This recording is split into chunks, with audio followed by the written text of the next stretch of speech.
ಎಲ್ಲರಿಗೂ ನಮಸ್ಕಾರ. ನನ್ನ ಹೆಸರು ಅಶ್ವಿತಾ. ನನ್ನ ಹೆಸರು ತೇಜಸ್ವಿನಿ. ನಮ್ಮ ಕಾಲೇಜು ಸರ್ಕಾರಿ ಪ್ರಥಮ ದರ್ಜೆ ಕಾಲೇಜು ಸಕರಾಯ.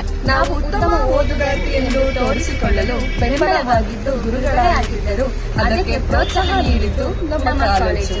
ಆದ್ದರಿಂದ ಈ ಮಹಾವಿದ್ಯಾಲಯದ ವಿದ್ಯಾರ್ಥಿಗಳು ಎಂದು ಹೇಳಿಕೊಳ್ಳಲು ನಮಗೆ ತುಂಬಾ ಹೆಮ್ಮೆಯಾಗುತ್ತದೆ. ಕ್ರೀಡೆಗಳಲ್ಲಾಗಲಿ, ಸಾಂಸ್ಕೃತಿಕ ಚಟುವಟಿಕೆಗಳಲ್ಲಾಗಲಿ, ವಿದ್ಯಾಭ್ಯಾಸದಲ್ಲಾಗಲಿ ನಮಗೆ ಪ್ರೋತ್ಸಾಹ ನೀಡಿದ್ದು ನಮ್ಮ ಕಾಲೇಜು. ನಮ್ಮ ಕಾಲೇಜಿನಲ್ಲಿರುವ ಸೌಲಭ್ಯಗಳು: ಬಸ್ ನಿಲ್ದಾಣಕ್ಕೆ ಹತ್ತಿರವಾಗಿದ್ದು ಹಾಗೂ ಉತ್ತಮ ಪರಿಸರ ಹೊಂದಿದೆ. ಸುಸಜ್ಜಿತ ಕಟ್ಟಡ ಮತ್ತು ಶೌಚಾಲಯ. ಎಲ್ಲಾ ಕೊಠಡಿಗಳಲ್ಲೂ ಸ್ಮಾರ್ಟ್ ಕ್ಲಾಸ್ ಮತ್ತು ಫ್ರೀ ವೈಫೈ ಕನೆಕ್ಷನ್ ಹೊಂದಿದೆ. ವಿದ್ಯಾರ್ಥಿಗಳಿಗೆ ವಿವಿಧ ವೇತನಗಳು ಹಾಗೂ ವಿದ್ಯಾರ್ಥಿಗಳ ಶುಲ್ಕ ಮರುಪಾವತಿ ಹಾಗೂ ಹಾಸ್ಟೆಲ್ ಸೌಲಭ್ಯ, ಸಿಸಿಟಿವಿ ಮತ್ತು ಡಿಜಿಟಲ್ ಗ್ರಂಥಾಲಯ ಸೌಲಭ್ಯಗಳಿವೆ. ನಿಮ್ಮ ಉತ್ತಮ ಭವಿಷ್ಯ ರೂಪಿಸಿಕೊಳ್ಳಲು ಒಳ್ಳೆ ನಿರ್ಧಾರ ತೆಗೆದುಕೊಳ್ಳಿ.